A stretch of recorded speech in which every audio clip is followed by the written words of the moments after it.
Somewhere I Belong, Chapter 19, Part 2. Well, since this thing gave me so much trouble, I think I deserve a little reward, he said as he pulled out his knife. What are you doing? Applejack asked. I'm going to take the pelt and some meat while I'm at it, he said in a flat tone. What? They all yelled. Look, humans need meat. It's a fact, he said as he let out a sigh. It's custom where I come from. As he walked towards the wolf, he felt something tug on his arm. He looked back to see Fluttershy holding his wrist and some tears flowing down her face. Please don't. It's already dead, she said as she hung her head. Isaac looked at the wolf and then back at the mare. He let out a sigh and gave her a nod. Fine, he said with a sigh.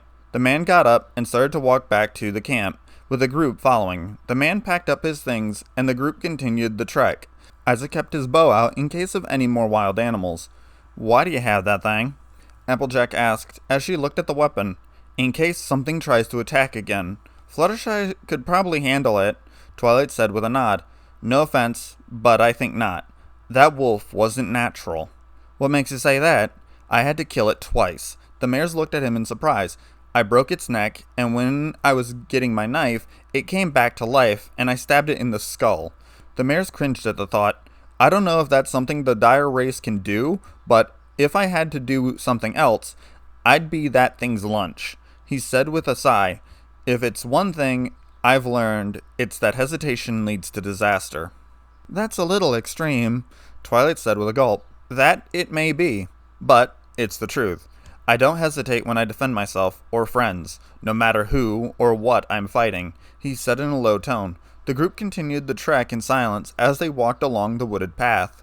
The dark shadow moved through the woods until it found the black unicorn stallion, sitting Indian style in front of an open book. The shadow made its way into the stallion's body as his red eyes opened. Well, it looks like this human is no stranger to combat. This should be fun, he thought as he got up. Those mares, on the other hand, could pose a problem if they get in my way. A distraction is required. The stallion opened his spellbook and started to glance through it. He stopped as he found the page he was looking for. Let's see how they deal with this, he thought as he placed his hand on the seal and a massive spell circle formed on the ground. Isaac stopped as he set his eyes on a massive waterfall with all the colors of the rainbow pouring down into a pool of the same colors. The lavender and yellow mares shared the same shocked expression. You guys should see your faces, Dash said with a smirk. Come on, there's a camping spot at the top of the waterfall, she said as she spread her wings and took flight. The ponies took the path on the right-hand side and made their way up to the camping spot. The group set up their tents and started to lounge about. Hey, is the water safe to swim in? Isaac asked. Yeah, it's fine, Dash said with a smile. The man nodded and went into his tent and changed into a swimsuit. How deep is the water at the base of the falls? He asked as he walked to the edge. Don't know, Twilight said with a shrug. Only one way to find out then. Don't even. The lavender unicorn was cut off as the man jumped off the edge. Geronimo, he said as he dove off the edge. The man felt his body hit the water. He opened his eyes to see that the floor was easily 20 feet below him. He swam to the surface to see the 5 mares looking over the edge with concerned looks on their faces. It's fine, it's at least 20 feet deep, he said with a grin. Well, in that case, Dash said with a smirk. Heads up, Dash said as she jumped off the edge. The cyan mare made herself into a cannonball and landed next to the human. Really, Dash? He said in a flat tone. The human looked at the mare with a blank expression on his face. You do realize you just jumped in the water with your clothes on, right? The mare stopped laughing for a moment and glared back at the man. Crap, she said as she flew out of the water and back up to the camp. 5 minutes later, the rest of the group got changed and were relaxing by the water's edge. Isaac sat in the rainbow water so that it covered his chest and lower half of his body.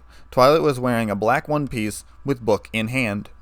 Applejack had an orange polka dot bikini top and a pair of short-cut denim shorts. Rainbow was wearing a dark blue string bikini and was sunbathing on her Wonderbolt towel. Pinky was donning a red swimsuit with a dress-like frill at the bottom and was bouncing an inflatable beach ball to Applejack. Fluttershy was wearing a forest green bikini top that went over her neck and back down the other side. The 2 pieces of fabric were connected by a metal ring in the center of her chest. The yellow mare was quietly splashing her feet in the water. Isaac laid his head back and let the sun hit his body. I guess it's not so bad here. Glad to see you finally come around, Isaac thought to the other voice in his head.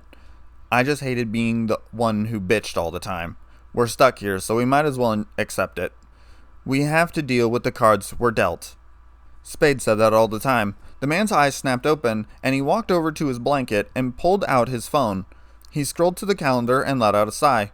What's up, Sugar Cube? The farmer asked as she looked at him. Nothing. Just checking the date. He said as he put the phone on his blanket.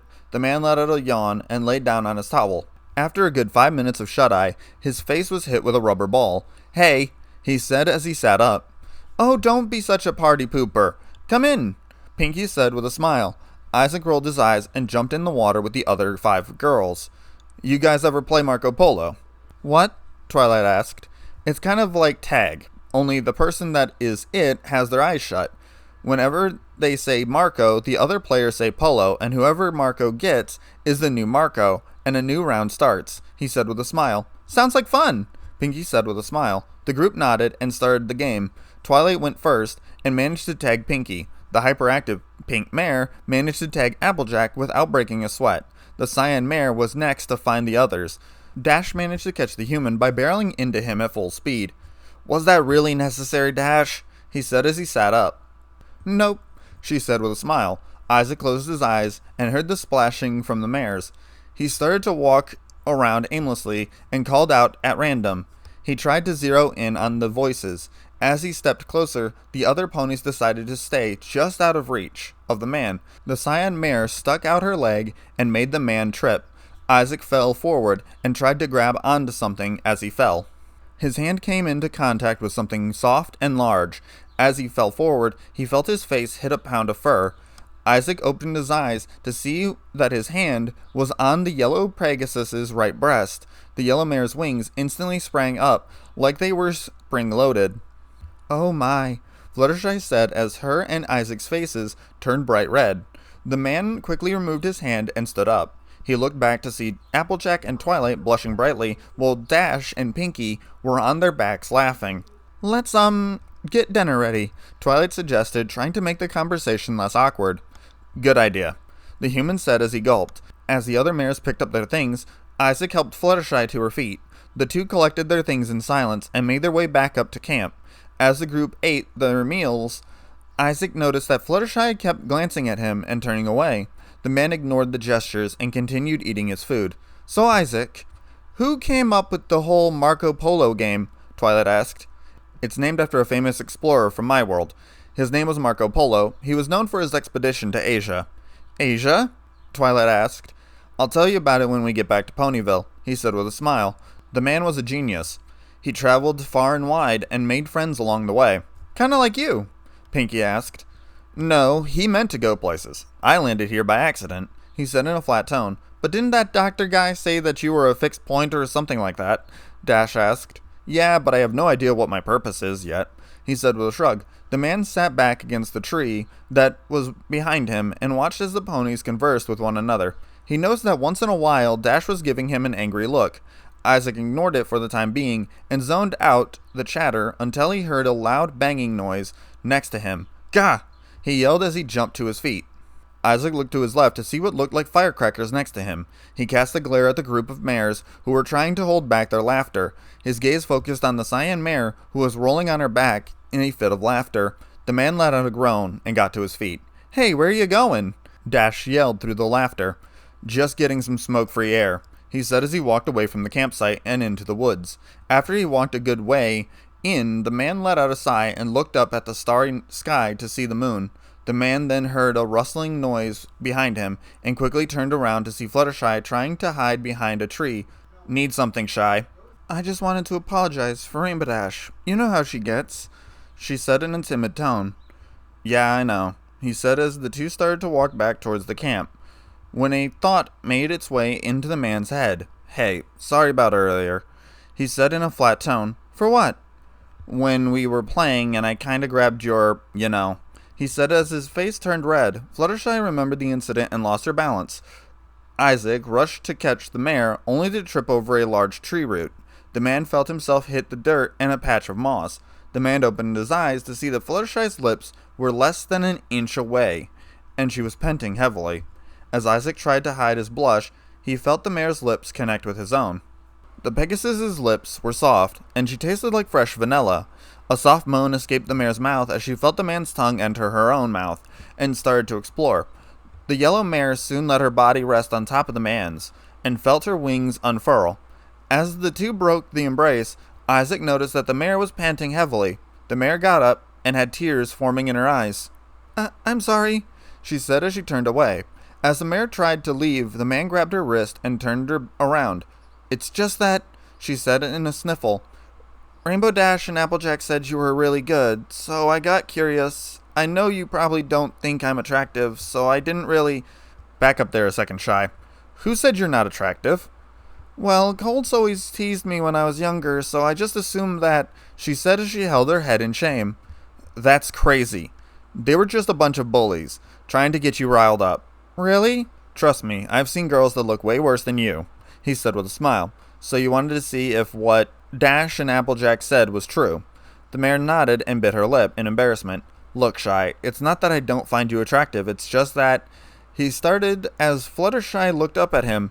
Damn that cute look, he thought. Look, sex is fun, but it should be with someone special and someone you really care about. Dash got me while I was drunk, and Applejack practically hogtied me. Then there was spit... Never mind. Point is, it should be with someone you care about, he said with a sigh. I know, and I care about you, she said as her blush brightened. The man thought for a moment and sifted through his mind. Look, Shy, the truth is, I don't deserve to have some pony like you, Dash, or AJ, he said in a flat tone. I've done a lot of bad things in my life, and I'll never be able to redeem myself for what I've done. The man started walking back towards the camp, ahead of the yellow mare. I'm truly sorry, but it's a fact, he said as he entered the campsite without a word to any of the other ponies. The man quickly went over to his tent and crawled inside his own individual sleeping bag and drifted off to sleep.